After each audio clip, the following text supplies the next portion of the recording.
possible.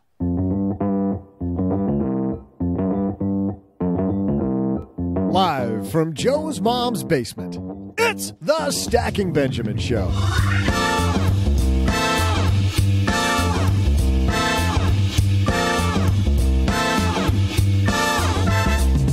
I'm Joe's mom's neighbor, Doug, and... Wait, Joe's not here. Where is he? Oh, yeah, my bad, I forgot. Today, Joe's live on the floor of the Podcast Movement Conference. Joe's mom told Joe to get out of the basement and go make some new friends, so I let him borrow the old El Camino, and he drove it down the road to pick up some special guests for a very special roundtable. Today, we welcome the co-host of Bigger Pockets Money, Mindy Jensen, plus the creator of My Millennial Money, Glen James. And last but not least, the host of the Military Money Show, my favorite, Lacey Langford. And now, live from Orlando, Florida, here he comes, Joe Saul-Sehy.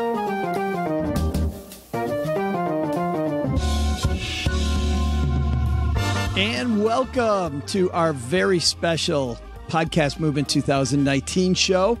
Every year, I like to do this. How long has it been? Maybe this is year number 5, maybe even 6, that we have done a live show. Of course, not only do we have a lot of podcasters from the FinCon Nerd Table that are here, there are podcasters all over the place.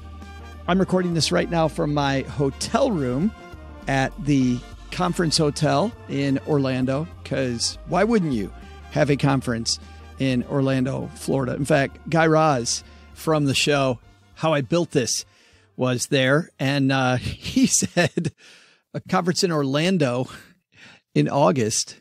Of course, that means that the next Podcast Movement is going to be in Winnipeg in February. So, because of course, that's exactly what you do.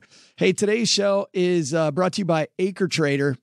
Thanks to Acre Trader for supporting Stacking Benjamins. For more information on how to become a farmland investor through Acre Trader, head to acretrader.com/SB. We'll talk about them a little bit more in the middle of the show. But for now, let's head down to the floor of Podcast Movement, where we're gathering this year's panel to talk about what are listeners worried about? What types of things are these different communities writing podcasters about? Let's get the heartbeat from the FinCon booth at Podcast Movement Central right now. And we are here live from the floor of Podcast Movement 2019. And I'm so excited. Like every year, I think this is the 5th year in a row, we've done a roundtable live from Podcast Movement. And you know what Podcast Movement means? We have financial nerd podcasters with us, some of my favorite people. Let's start with, from the Military Money Show, my good friend Lacey Langford's here. Thank you for having me. This is my first one. Your first roundtable? My first roundtable and my first Podcast Movement. What do you think about Podcast Movement so far? It's legit. I've had a lot of great sessions that I've gone to and met a lot of cool people, and it's got a good vibe going. Well, speaking of good vibe, your show's got a very good vibe. So tell everybody about the Military Money Show. Yes, it's a podcast helping everybody in the military community, military spouses, service members, and veterans, how to make, save, or invest money wisely. And not her first Podcast Movement, and not her first time on this roundtable. She was here last year on this Podcast Movement roundtable. It's our good friend Mindy Jensen from Bigger Pockets Money. Thanks for having me, Joe, and thanks for letting me come back. I really enjoy talking to you all the time. I thought we'd podcast and chill. Sorry. Maybe later, Joe. Take that out, Steve. Sorry. Don't take that out. That's hilarious. That'll lead into the end. I know. There's a hashtag Me Too waiting to happen. Yes, there might be a story behind that, guys. So, Mindy, for the 3 people who don't know about the Bigger Pockets Money Show, what do you and Scott do? Scott and I interview people who either have a really interesting money story on their journey to financial independence, or we interview somebody who has a tip or trick for somebody who is listening who is on their journey to financial independence. And you guys do something really cool. You not only have a lot of fun, you guys go pretty in-depth with your guests, too. Yeah, we want to get their money background, and then we want to see what they're doing now to further themselves down the path and finally reach financial independence so they can live the life that they want. I really felt like when I was a guest on your show, Scott was trying to make me cry. Is that true? Is that what he's trying to do? No, Scott loves you.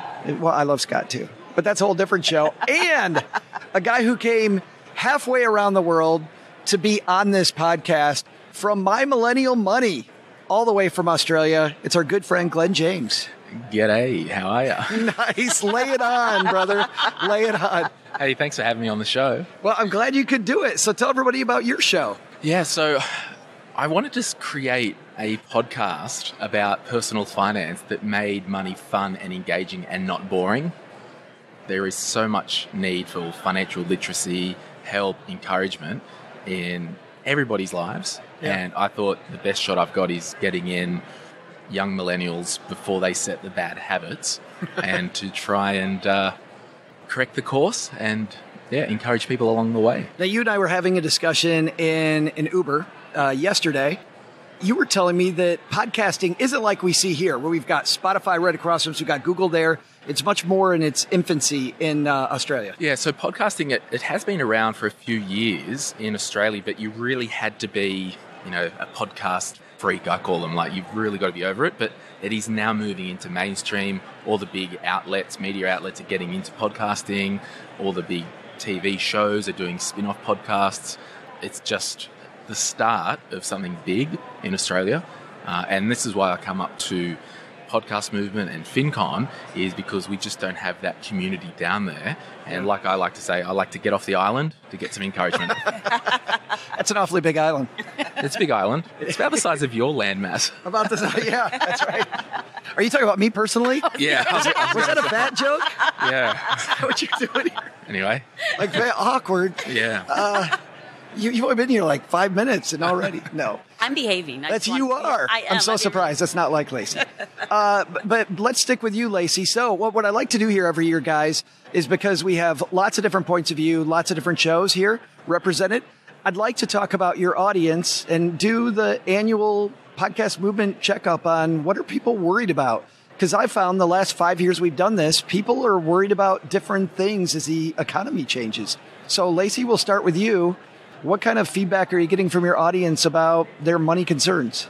I think for the military community, a big concern is finding financial stability because of the constant moving, the transitions, whether it be they're moving to a new duty station, they're deploying to the Middle East, they're going to schools. This constant moving is, one, confusing to their finances, but also it impacts their spouse's employment. So that's another issue, is their and underemployment within the spouse community, which impacts their overall financial wellness as the family. So I think that is something that's top of mind for them, is a way to kind of identify it and fix that problem and keep it the same, because it's not going to go away. It's going to continue to happen. I saw that not just in the military community, but also now in the larger world, that the average person I was reading last week is going to have 7 jobs during their career. And clearly, I think of something, Mindy, you're laughing, but I think of something like buying a house. Like, buying a house isn't what it used to be, where you're going to buy a house to live in and live there for 30 years. There's a good chance you're not going to be in the same community very long. That is a true statement. I personally don't live in a house for more than 5 years in my whole life. I was not a military brat. I was a corporate brat, but... You got a suitcase next to the bed? Yeah, just about. I've moved every 2 to 3 years for the last, 20. Not sure if this marriage thing with Mr. 1500 is going to work. No, he comes with me. That's good. But you've had how many houses? We live in flip. When we are buying a house, we look for a really ugly house. We move in, we make it look better, and then we sell it. So we've had 8, 9 houses since we've been married for almost 18 years. Has it always been profitable, the flip? It has always been profitable. Just a couple of them have not been as profitable as I had hoped. Sure. Yeah. I want to ask if that's a U.S. trend, Glenn, or is that also the trend in Australia, where there's no more 30 and out people having a much, much shorter career span? It is more becoming brand new. Yeah, it's funny you say that about the home ownership with the correlation between employment. One of the big questions we get asked from young millennials is they've got so much pressure from their parents to buy a house, get established, blah, blah, blah, where the reality is it's a different world than the boomers. Are you a boomer?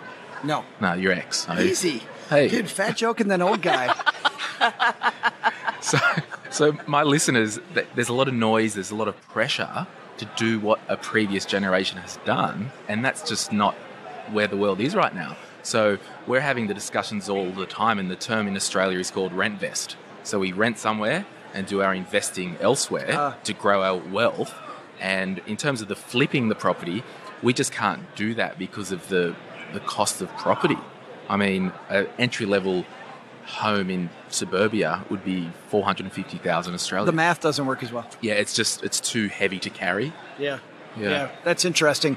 I want to go back, Lacey, to the second thing you said, which was about the spouse, because we often think about the person who's in the military, but the spouse keeping a job when they're moving from place to place and don't know when they're going to move again next, that's a huge problem I hadn't considered.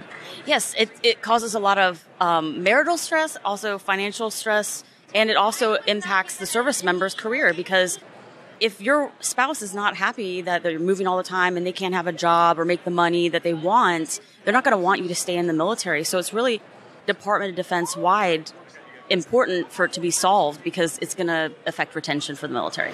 A lot of people want to be entrepreneurial. Does that mean the military spouse probably should be entrepreneurial so they can work from anywhere? Yes, that's actually how my business started. I wanted to be a financial planner. I wanted to help people with their money. But when your husband's gone for a year, every other year, I just couldn't have that type of employment that I wanted. And so I created a business that was PCS proof or portable that I could take with me. And that is a big driver now, is military spouses and also service members are moving into entrepreneurship because it really works well with their military life. Do you get much, Mindy, of a drive toward entrepreneurship letters from your following? I get a lot of people who are excited to become financially independent so they can start a business where they don't have to rely on the income at first, because, when it can be really scary to start your own company. Oh, I couldn't do that. I can't pay my mortgage. Well, now that I'm financially independent, I don't have to worry about the money, so I can follow my passion. And I think that makes you a better entrepreneur when you're doing something that you love just because you love it. Do you find them starting it now, or are they waiting till they're financially independent to start it? I find a lot of people are waiting until they're more closer. They be more closer. Until they be more closer. Yes. Yeah. Thank you, Joe, for bringing out the English lover in me. This show is sponsored by Grammarly. God, I hope so. I so hope so. Fingers crossed. If they're not, they're doing it now. The closer you are to financial independence, the easier it is for you to start a company. Oh, okay, well, I'm not quite to my number, but I'm really close. And I hate my job, or I've really burnt out of my position or whatever. So it's the closer you are, the easier it is, but you don't have to wait until you're all the way financially independent. But that's an interesting vein to explore, because part of me says you should start earlier and get the groundwork laid, right? Get all the foundation in place. But then I also think, on the other hand, how many times have you seen somebody do that where they start a business they don't have time for, and by the time they do get time, they started it so long ago, the passion's completely gone. They're like, I don't care anymore. Like, which one do you do, the chicken or the egg? There's a lot of things you can do in the beginning that won't change your passion for it. Like laying the groundwork, getting an LLC, starting the website, and, doing all of that kind of stuff. Don't work 40 hours a week at your day job and then come and put in 80 hours a week at your passion project, because very quickly your passion project is going to turn into a slog. Get the groundwork started and do the little things that you can do, but don't go whole hog until you're, a lot closer to actually being able to go whole hog. That's my own personal. Yeah, and I think it's sometimes people struggle with this. I'm really good at this, but I love that, so I want to do that. I say to people, do what you're really good at and make that fun and engaging, because if you do something you're really good at, see, I'm really good at, doing an online blog, for example. I love horse riding, but I can't make a business out of horse riding. So I think we need to just, if you are looking at that transitional side hustle, there's so much stuff that you can do today that won't cost money in preparation. Write an online blog about horse riding. Oh. Boom. Now you've married your passion with what you're good at. Yeah. We need to drop this mic. Hold on. Yeah. It's expensive, so be careful. Yeah. Sorry, Justin. Didn't mean to joke about the mic. drop the mic. He's like, do not touch the mic. He's like, stay away from the mic. Yes, we're using the FinCon booth equipment here at Podcast Movement, and Justin is looking at us very suspiciously as we look at him and we're laughing. On that note, you speak to a millennial audience. How many people are writing you about entrepreneurship? Yeah, a lot are. But even before the discussion about the entrepreneurship, there's so much confusion and noise. So if you're a 24-year-old person, you've left school, you've been to university, you're now in a job that you hate, and you have a student loan, for example. It's really hard to then start the entrepreneurship when you've got the bills and you may have started a young family or whatnot. So I'm actually trying to encourage people now with the entrepreneurship. Hey, when you leave school, just do nothing for a couple of years. Go and work at a bar, go work at a coffee, go travel. Because what's happened with, and it's probably the same in American culture, society has moved 10 years. So for example, 30, 40 years ago, 65 years old was bloody old, okay? But now, 55 is the new 45. I thought you were saying now 55 is bloody old. I'm like, dude, I'm 3 times. I'm giving you a bone here. So basically, the thing is, you've now got 30-year-olds living at home with mummy and daddy still. So everything's moved 10 years. 65 is now the lifestyle years. It's no longer retirement. So I'm okay to tell people to leave school, chill out, eat, pray, love, whatever, as long as you don't get pregnant, get someone else pregnant, go to jail, or get on drugs. You'll have a good shot of finding your passion and doing it. And technology has made it so cheap to get started with a low barrier of entry. Dude, you just took the fun out of everything. I know. Sorry. Don't do any of those. And good night. Mindy, Joe. what's your audience really worried about? My audience is worried about a pending recession. Everybody's talking, oh, there's a bubble. But if you look at the cycles, we are, about here, which works great for radio, the video part, I called this radio. Look at how old I am. About here or here? Yes. That's okay. We always say we're taping a podcast. Yes, we are. It's like scotch taping a podcast? What are you talking about? Do you record it on a record? That's right. Yeah. Okay, so in the waves, we're near the top of the cycle, which means that we are going to go down the hill. If you look at the indicators, like how long we have been in this upward motion, and I'm not predicting a recession, but all the indicators are there that we're about at the end of this cycle. So, but the funny thing is, so we do financial headlines. We had financial headlines 4 years ago that said that we were at the end of the cycle. Yes, which is why I cannot wait for 4 years from now when we're still at the top of the cycle for people to be like, oh, remember when you said this was going to happen 4 years ago? I'm not predicting one, but yes. I'm just saying But that's what everybody's worried about. And that's what yes. everybody's worried about. I hope we're all wrong, sort yes. of, but I kind of hope we're all right because all these housing prices are going crazy and I'd like a bargain. That's interesting. I want to talk about that, but I first want to talk about just this phenomenon because I don't think it's just the indicators. I think it's the financial media. Like in the papers here, Glenn, all I see is gloom and doom's around the corner. And it's so easy to write that now because the expansion's been so long. Do you guys have the same? Yeah, absolutely. In fact, at the time of this recording, we've had 2 days of 2% loss on our market. So It is real. And it's funny, I don't know, because I'm a financial advisor by trade, for want of a better word, I've never timed the market with my clients. It's a buy and hold and, we don't react. But I wonder, in the States, if it is as bad as what, the media says, are we selling down half of our portfolio to cash and just hedging our own bet? But the funny thing is, if you did that 4 years ago, like our friend who's said it a million times that he did it, Len Penzo on our show on Friday, has a wonderful blog. Our longtime listeners know Len. Len is like, man, I messed up. Because 4 years ago, there were all these indicators. Cost, yeah. And he's lost a huge upswing in the last 4 years. Yeah. And I think that's why you just do not look at your portfolio, maybe once a year, have a peek. That's funny. Craig, I was at work the other day and Craig said, oh, did you see the Dow was down 1,000 points yesterday? He's like, no, I don't watch it. I didn't look at it. I'm like, that's brilliant. Who was it? I don't remember who said the people who have the best returns on the stock market are the dead people. Yes. Who have never touched their... Yeah, Fidelity said that. Fidelity showed that with their 401k accounts. Yeah. Yeah, dead people do the best because they don't touch their money. Like when the beneficiary never never comes to claim the money? Well, like I tell a lot of people, if your financial planning strategy is boring, it's the most amazing strategy you've got. Yeah. Because you've removed yourself and your own poor behaviors from it. That's got to create, for your audience, Lacey, in the military, I think they already have this location anxiety. I mean, now you get a bumpy stock market or the threat of a bumpy stock market, that makes people even more wary. Yes, and I think a lot of times they go into panic mode, which is unfortunate. But a lot of them are coming in at 18 years old. Hopefully they've started off right doing the thrift savings plan, which is the Department of Defense 401k, but they get a little big for their britches sometimes with a stable income. And that can, think, oh, well, I'll just go ahead and tweak it here a little bit. I'll tweak it here a little bit. And a lot of times, too, when they're changing jobs or get promoted, there's already that feeling that they should do something, change something, when they shouldn't. They should probably just leave it. And when you throw kind of the market and then the, Chicken Little, the sky is falling in there, yes, then there starts to be extra panic in there. So, unfortunately, a lot of people do make mistakes, and you should just kind of set it and forget it sometimes. Not forget it, but...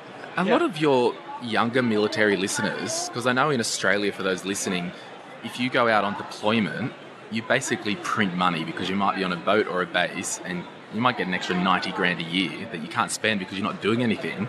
Have you got a lot of listeners that are cashed up, or like where is that at in the States here? Yes, they are definitely cashed up when they are on those deployments or away. But unfortunately, I call it this I deserve it game is a pattern that I see constantly with service members and their spouses. So if you're the service member and you're gone for a year, you're like, I deserve a Dodge Charger when I get back. Yeah. That's something I really deserve. And then the spouse is at home. Well, I deserve a really great trip when you come home because I've been stuck with the kids. So they're building up probably $50,000 sometimes in that year. And instead of putting it into investments, unfortunately, they're earmarking it for a good time when they get back. Yeah, I don't think that's military only, though, because I see that with people that keep bad budgets. I mean, seriously, they're like, okay, I got to get tight with my budget. They're tight with their budget for 2 months, and they're like, you know what? We did great for 2 months. Let's buy a big screen TV because we deserve it. And then they buy it on credit, and it all starts again. So maybe same thing. No, I was going to say that is a good point, that it's not specific to the military, but it is a game. And if you both are on the same page, it's going to have a bigger financial impact, too, if you do it that way. Sure. I think the biggest risk to one's financial life outside of the economy is your own personal lifestyle inflation. Like you might not be in the military listening right now, but you might have had a pay rise over the last 10 years. Like the cost for you to exist each year shouldn't be rapidly increasing once you get to a critical mass of earnings. So I think that's the deadly sleeper in someone's life, and that's that lifestyle inflation. You're getting people's stories, Mindy, all the time. Every show, you've got a different person's story. How often is this stuff that we're talking about right now part of the story? I thought that I deserved it, so I went and bought something I couldn't afford, created this cascading problem, yada, yada, yada. I think we're on episode 84, so 84 times. Every time. Not every time, but just about every time. There's been a couple of people who were like, oh, I've been great with money forever. And that's awesome. It's nice to share that story, too. Yeah, but I hate those people. Well, okay. I'm sorry, Joe, that you're such a mean person. I'm more accepting, clearly. But, yeah, no, that is very no prevalent. Judgment. And frankly, when we have 4 questions we ask at the end of every show, what was your biggest money mistake is one of them. And I don't know, 60, 70, 90, 112% of the time they say it was because I bought a car. I bought a brand new car. Yes. And I didn't pay cash for it. I financed it at, an interest rate.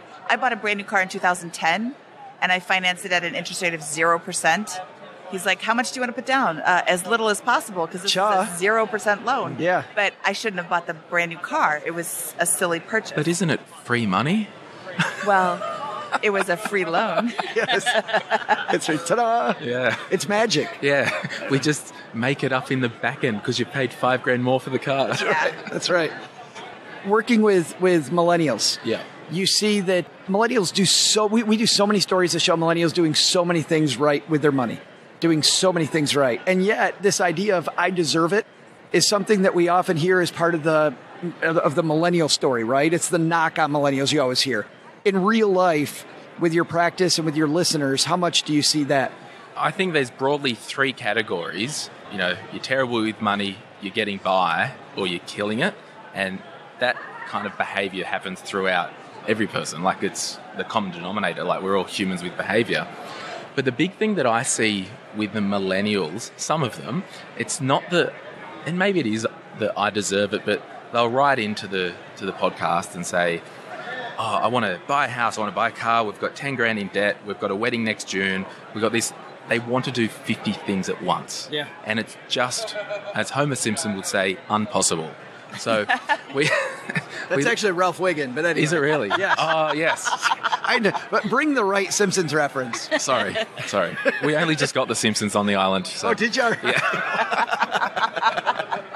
Yeah, so, me fail English. That's impossible. Yeah, Ralph, yeah. So I think it's just setting expectations that you may have grown up with your tablet and clicking everything, I'll get it at once, I'll do this, do that.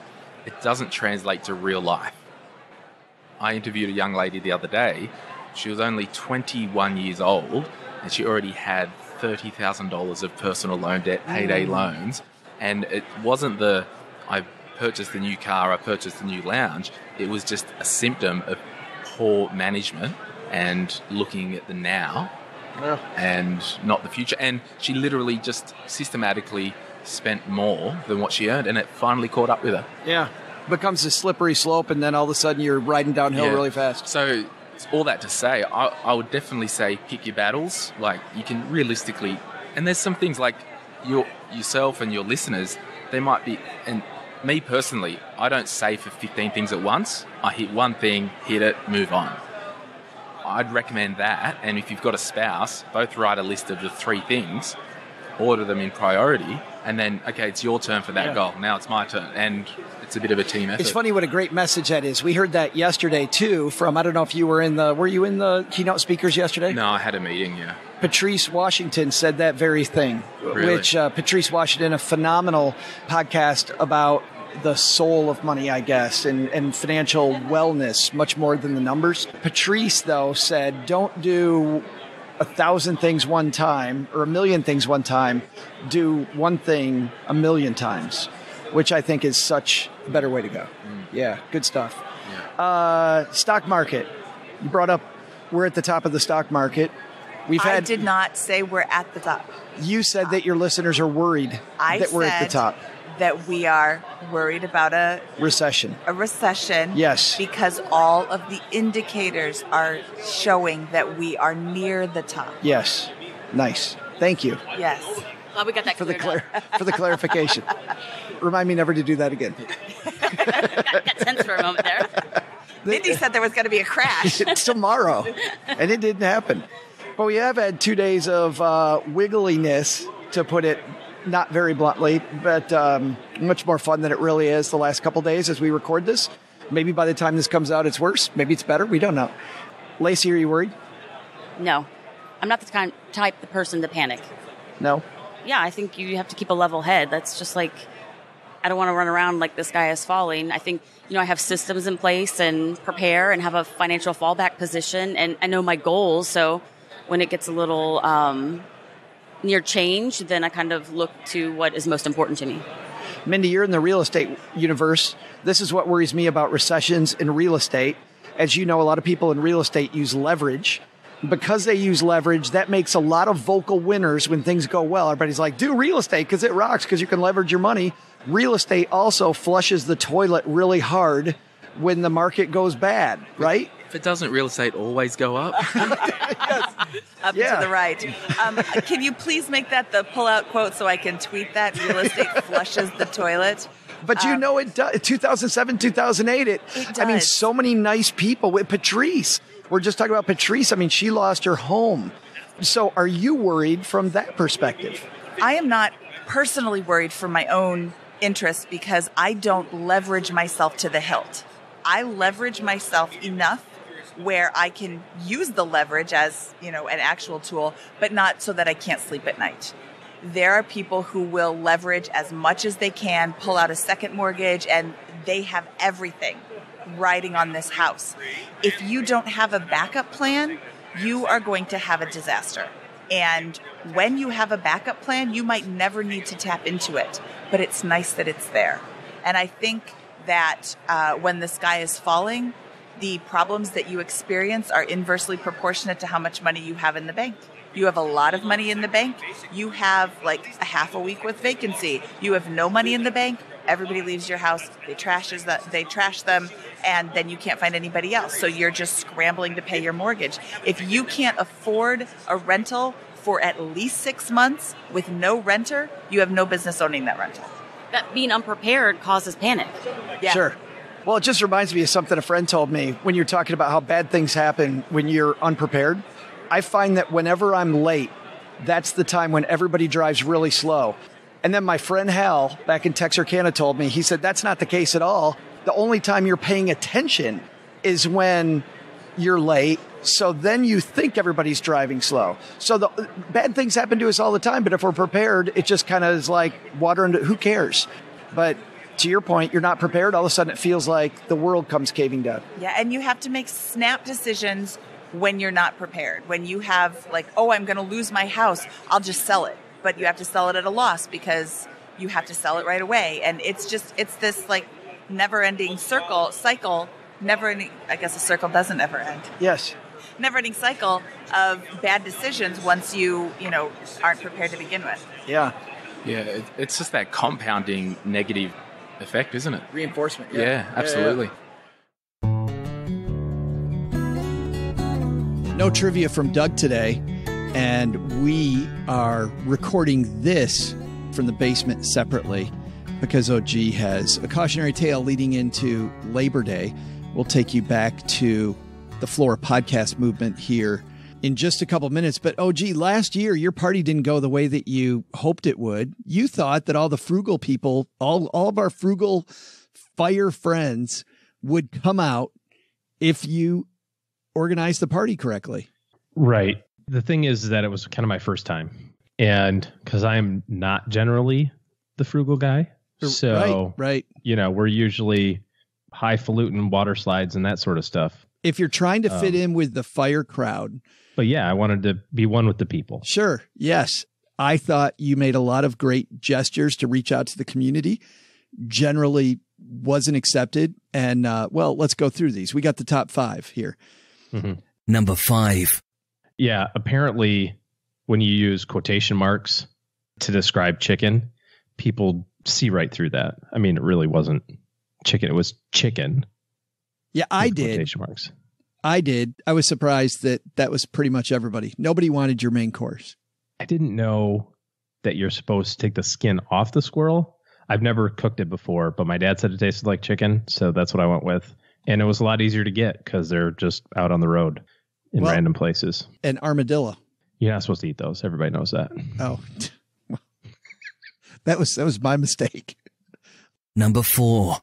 So I thought that BYOB meant you are in charge of bringing the barbecue, the actual grill. So it was a little awkward when no one brought that. I figured if I put it on every invitation, that everybody would bring some sort of grilling device. No one brought one at all. So we just had lots of beer. Lots and lots of beer. And that was so frustrating because, I thought that it's hard to cook chicken if nobody brings a barbecue. If you're trying to be frugal, BYOB is bring your own barbecue.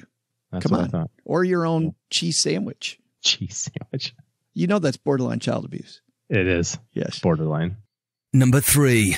I was harking back to my earlier days of having to start fires in the woods without any equipment whatsoever.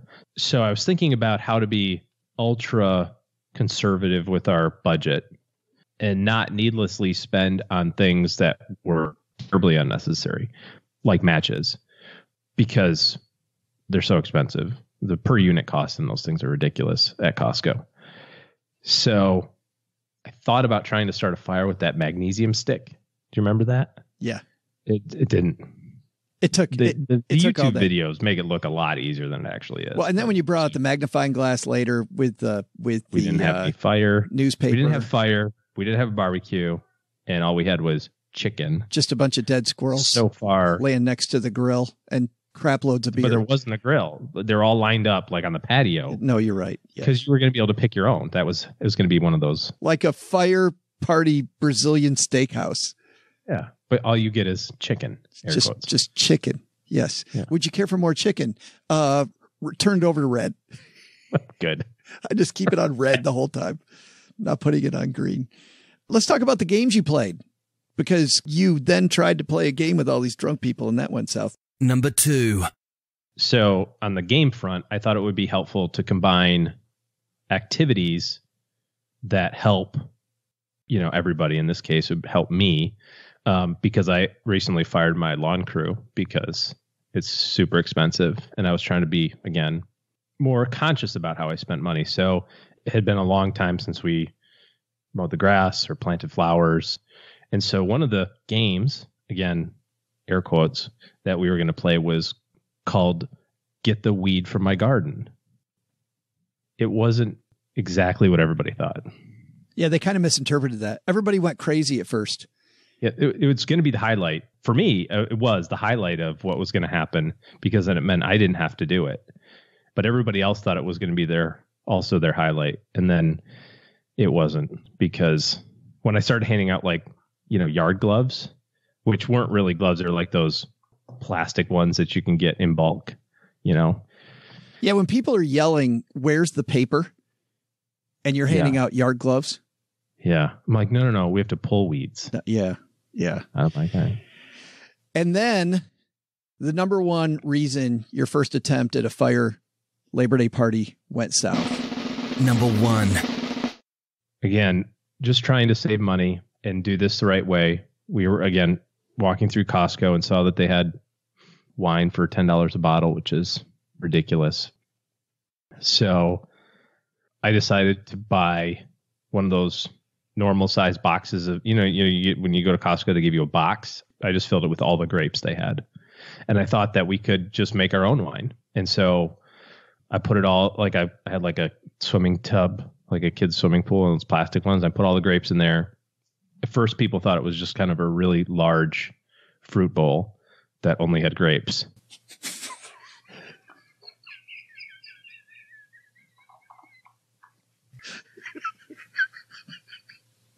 And I could see their point. Right. Like, what the hell are all these grapes doing there? Yeah. I mean, it was just full of like a kid's swimming pool. And then I took my shoes off and said, come on, guys. Let's make some wine.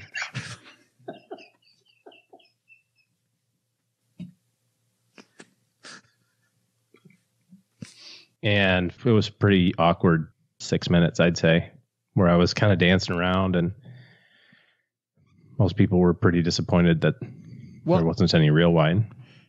Well, and apparently you thought that would, like, once you squeezed it out there, that would make wine right away. And according to Dave Falchuk, it takes a little longer.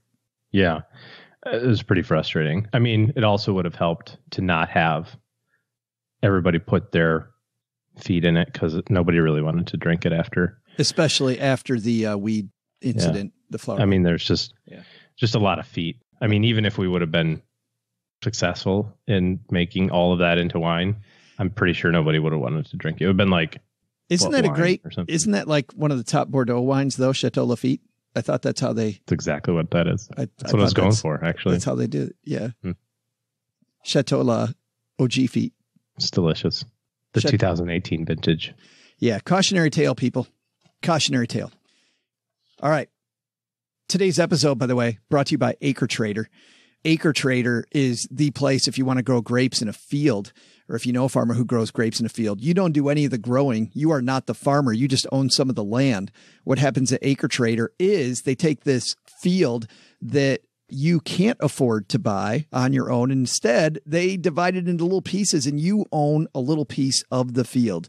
The great thing about Acre Trader is they deal with the farmer, they collect the rent, and as the landlord, all you have to do is collect the rent. They also deal with the farmer to make sure the soil stays sustainable, and they work with making sure that the field is always rented. So once again, you don't have to be a farmer. You're just a landlord. And if you look historically at farmland, the reason why so many institutional investors have gotten into this in the last 10 years is because of the fact that it's an incredibly boring investment. farmland's going away at a rapid rate. And because of that, and because of the fact that it works a lot differently and systematically than either residential real estate or commercial real estate, there hasn't been historically as much fluctuation. You still want to look into it. You still want to do your homework. But if you're like me and you're somebody who grew up in farm territory, I think you understand where I'm coming from, that for the right investor, this might be the boring investment for your portfolio. Two things. Number one, you have to be an accredited investor to get in. That's a different show. So go look up accredited investor to see if that's you. And then number two is, remember, you're buying part of a field. So this is money that's going to be locked up until AcreTrader sells that field at a date in the future. So all of that stuff means do your homework ahead of time. Here's where you go to tell them that we set you. Head to acretrader.com/SB. That's acretrader.com/SB for more. All right, let's take you back to the floor of Podcast Movement, where I was having an awesome conversation with Lacey Langford, Mindy Jensen, and our new Australian friend, Glen James. Well, let's talk then, sir, about your millennial audience. What are they talking to you about right now? Yeah, it's funny. Like, you asked about the stock market for maybe a more mature audience. Millennials, on balance, they want to establish their life. And generally speaking, the biggest struggles that they've got is probably personal cash flow and day-to-day money management. Also, with the new micro-investing platforms that are out there and they hear their friends are investing and investing is sexy, they want to also invest. So there's this dance between, I've got to pay off some debt from another life, but I also want to invest. And I can't keep saving money because I keep spending it. So it goes back to a cash flow problem. So that's kind of the round and round circular thing that we see. It's like, I've got a good income, I've got goals, I try and save for those goals. I want to invest, but I'm in debt, and it just keeps going around and round. And I think a lot of it, I always say, have a strategy, however small. And if that strategy is for the next 6 months, I'm only doing this, then I'll do that, and then flow into that. So, yeah, but where does that strategy start? You're a financial advisor. What do you start with? Yeah, it's got to be the foundation. It's got to be cleaning up your bad debt, any debt that you've got that isn't, one, tax deductible, or two, backed behind an asset that's growing. And three, the second thing is, if you don't know how much it costs you to exist, that's the first problem. So everybody comes to a financial advisor, I want to invest, I want to do sexy stuff. That's cute, but how much can you save a year? If we don't know that, we've got to work on that. I'm laughing because when I was a financial advisor a decade ago and before, it was the same thing. Yeah. Everybody comes in, let's talk about investments. Let's talk about your budget and building a cash reserve. And you can see them go, oh, no. Yeah. So I take people through, if you can, let's go on a journey. You want to go on a journey? Oh, boy. Yeah. Picture this. It's a house, okay? On the roof of the house, and I'm doing the YMCA T thing or whatever. No, it's a upside down V. Yes. That house is your investing. It might be your property, your share portfolio, okay? People come to the financial advisor wanting to do the sexy stuff, which is the roof of the house. The middle bit of the house, so like the square, if it was me drawing it, with the bricks and the windows, they're all your goals. So it might be, we want to start a business, we want to pay off the mortgage, we want to put the kids through college, we might want to get a helicopter license. The slab of the house is our, we call it superannuation in Australia, or retirement savings, which in Australia you get a compulsory 9.5% into super. So basically, if you've got a job in Australia, you've got super. So under the house, I draw 4 foundations. The first one, debt-free and cash reserve. The second foundation, a good spending plan. The third foundation, your protection plan. So you might have your disability insurances, your life insurances. And the fourth foundation is the wills and the estate plan. Yeah. So the reason I developed this, because I had 31-year-old people coming into my office. Oh, I've got 4 houses, I still live at home, I've got a car loan, living a total false economy. Because if something changed in their life, the roof will crumble because they've built this heavy, big roof with heavy walls with no foundation. That's a great analogy. I love that analogy. That's a journey. That's really cool. Yeah, we went there. We went didn't there. even need to eat anything cool to go there. Dude, I was there. I was Yeah. at the house.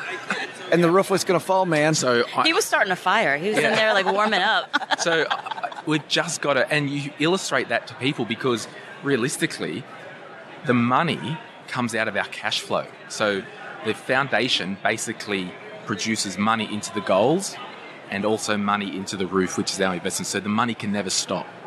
Do you use a similar analogy? Because, I mean, the stuff he's talking about, I'm watching you nod because it's similar for military people. Oh, yeah, definitely. Well, everything you said there, but backing up to that cycle, I feel like the service members get in this unhealthy cycle of the deployment money. So they run up a bunch of debt, they deploy, and then pay it off. And instead of actually, getting out of debt before you deploy, and then taking that money and investing They're running into it. debt because they know they're going to get more money in the future. They're betting on future income. Yes, and it's where it's going to have an epic failure is when they retire or separate from the military, and you no longer have that bailout every 6 months to a year or 2 years. So it is that cycle. It catches up at some point. Likewise, if you do not exercise and you overeat, I'm talking about myself. You've made a lot of references in this show. I just want to... But how much is personal finance correlating to personal health? I mean, it's just, we all know how to get rid of this. I'm touching my beautiful food baby. I know how to get rid of this. I need to move my freaking ass and stop eating. We all know, but it's just, I need to put habits and behaviors in place. You need to put effort into it. And yeah, but that's so hard. I know, it's really hard. It's so much easier to just sit here and say, oh yeah, I should do that. You have to make it a priority. It has to be front and center in your life. And a lot of times people have too many priorities. They're juggling too many things instead of getting that one right in front of you, like you said before, both of you, and handling it, doing it well, and then moving to the next one. Well, let's talk about this, Mindy. Making it a priority. Like, how do you get motivated when it's so hard to get moving? Oh, wow. I like how you direct that to me, Joe. Thanks. You know what? I joined a motivational group where Miss Mazuma and Slow Sip and Coffee and a bunch of other people are in this group where we are having a step challenge on our Fitbits and having somebody else that I have to be accountability buddies. That's what we're called. I couldn't remember the name. Accountability buddies. Yes, that was Miss Mazuma made that I feel word up. warm and fuzzy all of a so sudden. nice. You want to join our group? No, We're doing it again that next requires year. exercise. No deal. But now, especially in the beginning, I had to be accountable. We have to show a screenshot of our steps from last week, and I have to get at least 10,000 a day. And it's really embarrassing to post that I didn't get it. And I have missed 3 weeks this year, and each one I am filled with shame when I type in 68,000 steps. I'm like, why didn't I get those extra 2? Yeah. Whatever you want to do, you are who you surround yourself with. Yep. Because I didn't run hardly at all. I mean, I ran a little bit before we moved to Texas. I went to Texas surrounded by people that ran marathons. I ran 11 in 10 years. Same thing. I mean, it just all of a sudden they're all doing it. So it became a goal and started doing it and loved it. I mean, it totally. You recently moved, Joe. Do you still run? I do run, but what's funny is I don't run as diligently. And I'm trying to surround myself again, find that network of people to get back there. Because it's been easy some days to go, no, I'm taking a day off. I didn't used to take a day off. I'd do it every day. Oh, it is that's so what we did. easy to say no to running. Yes. Not a hard choice. I would say following on from that, like absolutely you need an accountability. You need a community, whether it's this podcast, like your group on Facebook, Joe, like you can't change unless you've hit rock bottom. True. So I just filmed a new module for a course and I drew a stick figure of like a guy laying in the well or a stick figure or a gal or whatever. If that's not you, stop right now because you're not ready because it's not easy. Yeah. It's hard work and you've just got to surround yourself with good people who are on the same page and know that enough's enough. Actually, I tell people, like, if you are ready, go and buy the last bloody thing on your credit card because that's it. Like, we are done from today. Get it out of your system. We're go and do it. Go on. Finish strong. Why not? Why not? It's like OG says that. My co-host OG says that on this all the time. He's like, well, before I lose weight, I need a starting point. Exactly. So he's like dozen donuts. Well, it was like that. There's a book about giving up smoking, and apparently it's a book or a DVD or something, and you've got to light a cigarette and smoke it while you read it. Like, Google it. Just get it done. Yeah, yes. I think that's a great, horrible place to leave it. We're going to leave it right there. Yeah. So let's go around the table and find out what's happening where you guys live. Lacey, what's coming up at the Military Money Show? Coming up on the show, we're going to be talking about investing in the military community, how you can be better at that and not be so fearful of the things you don't know, like the terminology, concepts. You can let kind of go of your past money mistakes and not really hold yourself back from being able to do that. And also a lot of talk about real estate is coming up because in the military community, you're moving a lot. You have the opportunity to buy homes, rent them out. There's a lot of flexibility within that market. So those are some things that we're going to be chatting about. Awesome. And Mindy, what's happening at Bigger Pockets Money? We are starting to do a few really targeted episodes. I have a girl coming on, Melissa from The Roamer. She got pregnant when she was in college. And when she went to her advisor said, there's a 0% chance of you graduating from college. You've kind of just ruined your life. She didn't say it like that, but she kind of said it like that. And she's like, well, no, I'm going to do it anyway. And she graduated college with a little baby and she went into the, engineering. I think she worked at SpaceX. Don't quote me because I can't remember. We haven't interviewed her yet. Yeah. But I'm really excited about the interview because her story shows just because you have made, and I don't want to call it a mistake because he's a lovely little boy. Sure. But you have an unexpected event happen in your life. That doesn't mean that your life is over. That doesn't mean that is going to define you. And have you ever made a mistake, Lacey? I know, Joe, you're perfect. But, have you ever had a mistake and you're like, oh. My life's a mistake. Where do I begin? Glenn's thinking it's a mistake being here today. Yeah. It's called brand reputation. You're not helping. So, you make these big mistakes, and at the time you're making them, that's all you can see. You're the small child in a sea of, 6'9" guys. You're like, I can't see anything but this one thing that is all consuming in my life right now. But that's not the end of your story. That's not the end of her story. And she's now not financially independent, but she's financially independent-ish, where she can take mini retirements. Yeah, I love that. I mean, that's a big one. We've got several. Another woman is coming up. Her husband died, and now she's a single mom because this giant thing happened, and that didn't derail her plans. So these unexpected journeys people are taking. Thank you for summing it up much more succinctly than I did. It was more succinct. Well, he is a professional. Wow. Whoa. Glenn is just aiming his gun at all You of got us. a lot of daggers today. What's happening? Should I give you a second to take your foot out of the mouth? Or, Yeah. What's going on at My Millennial Money? So it's not a professional podcast like your show. And he's pointing at Mindy. Yeah. But hey, we've got some fun episodes coming up. We've got Dreams, Goals and Money, Airbnb for an investment property. This is a fun one. Cashing in on that juicy inheritance. Careers and Money, Part 1, Getting a New Job and Resume Tips. Careers and Money, Part 2, How to Ask for a Pay Rise. We're doing a 2-part series on money and food, whether you've got no money or no time. We've got an episode about how to get out of debt, money mindset, getting your engagement on, getting your wedding on, starting a business. We're going to go back and explain the GFC for people. We've got a lot of fun coming up. The GFC. Yeah. Good fried chicken. I did not see that coming. I didn't either. Love it. I thought it was good chicken. Yes. No? And as I both. say on my podcast, okay, bye. And that's going to do it as Glenn runs away. All right, Doug, take it from here. What should we have learned today? So, what should we have learned today? First, take some advice from Lacey Langford. Whether you're in the military or not, think about different ways you can be location independent.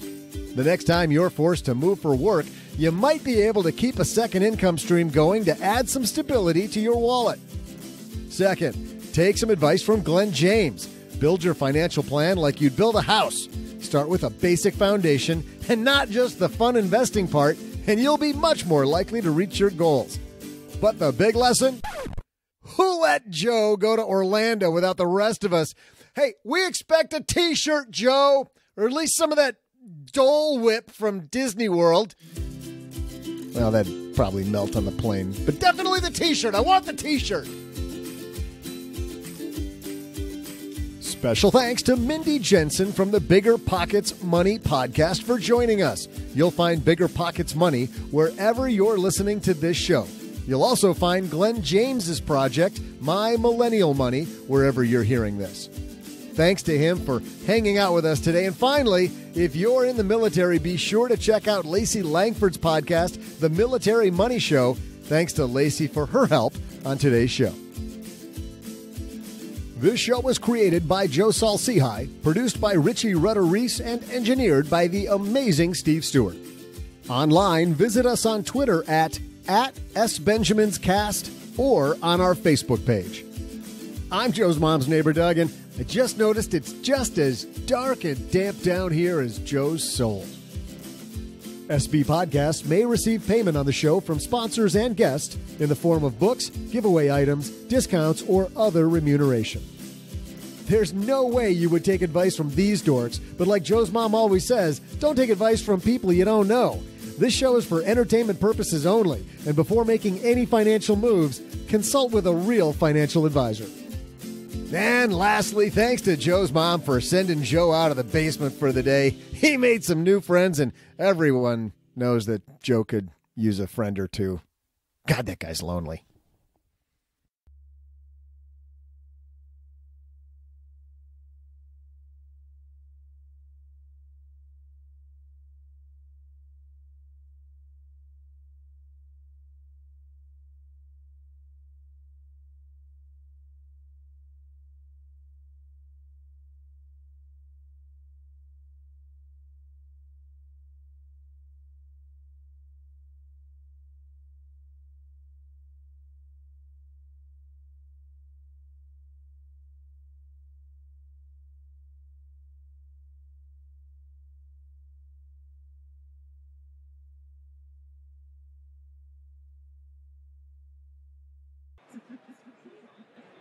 Welcome to the after show. This is the part of the show that doesn't exist. It's kind of weird doing an after show here in like a big room because people might know it exists. A little awkward. So guys, pretend like nobody's pretend like we're doing the regular show, not the after show. Mindy. Yes, Joe. You discovered a new emoji at Bigger Pockets headquarters. Yes, I did, Joe. And you guys, so what do you talk through? Like Slack? Is it Slack? Yeah, we use Slack. Yeah, so Slack, I mean, Slack's been a sponsor of the show, but for people that don't know Slack, it's integrated everything, integrated messaging with different channels. Instant messaging. Yeah. Yeah. So, but you can share files, share ideas, and it's all according to what team you're on and whatever. But They have emojis. They have emojis. You can make customized emojis, and they also have some like random ones that are already there. Yeah, so you find all the smiley stuff, the hearts, but then you find there's this random emoji that's It is an eggplant. And I thought, that's very funny. Why is there an eggplant there? I don't do a lot of cooking with eggplants. I don't use a lot of eggplants in my life. This is just going to be bad the whole time. Or do you? Well, the answer is she had no idea. Yeah, so I thought it was funny.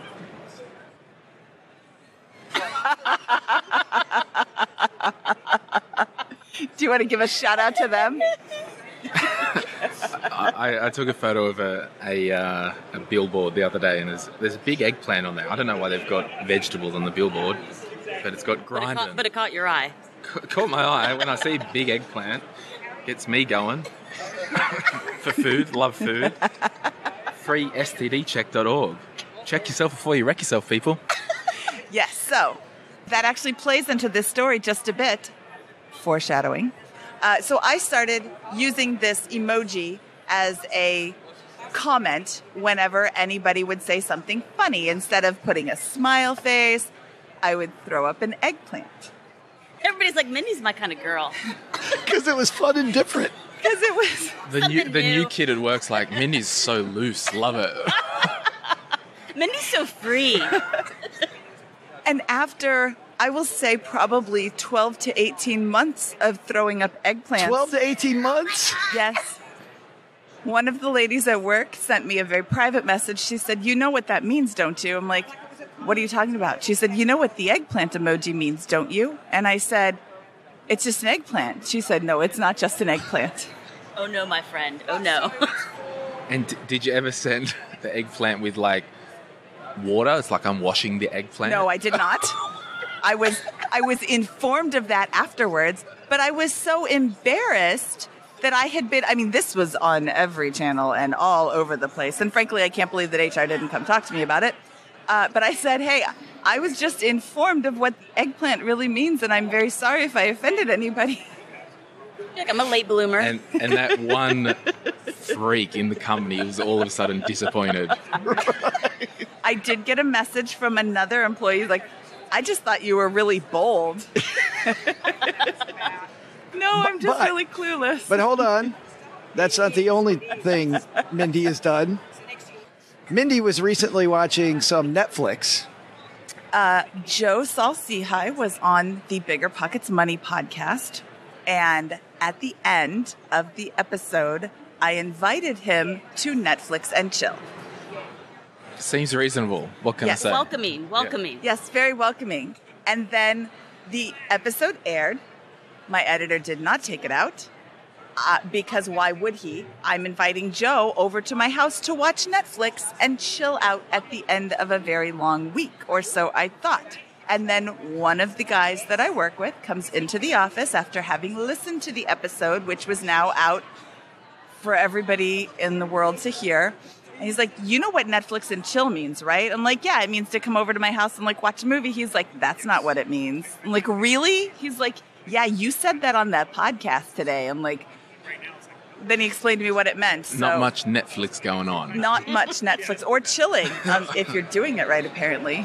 She sent me this request to Netflix and chill with an eggplant. With an eggplant emoji. At the end. Holy cow. I feel like you're going to get a personal session with HR. I don't know what you guys are doing off here, but... Glen's like, "I'm staying. I am not going back to the island." So I'm going to throw my co-host, Scott Trench, under the bus. Scott Trench was filling in on the Bigger Pockets Real Estate Investing podcast. And we have a quick tip at the beginning of every show. And the two hosts will say, "Quick tip." And on this particular episode, Scott did not say quick. He only said the word tip. And then afterwards he said, "Oh, I came in there just the tip." Your podcast is sounding a lot funner. Holy cow. No, we're not going to do that. We're not going to tell that one. No. But I don't want my dad. Steve, I don't want to. yes, I'll throw my co-host under the bus from our other show, Money with Friends, Bobby Rebell. Very great woman, fantastic co-host. We were doing a story because that show, for people that don't listen to that show, is current headlines, and we kind of talk about what they mean to you. And it was all about Disney has this new subscription service to compete against Netflix and Hulu and everybody else, and HBO. So she's on the show, and she's like, "Well, the great thing about this, Joe, is now it's not just Netflix and chill. Now you can HBO and chill, Hulu and chill, you can Disney and chill." And she's going down the line, and I'm just trying to keep a straight face because we do that show live on video. Bobby has no idea what that means. Maybe Bobby and I should do a show together, and we'll just Perfect double storm. entendre after double entendre the whole way through. Perfect storm.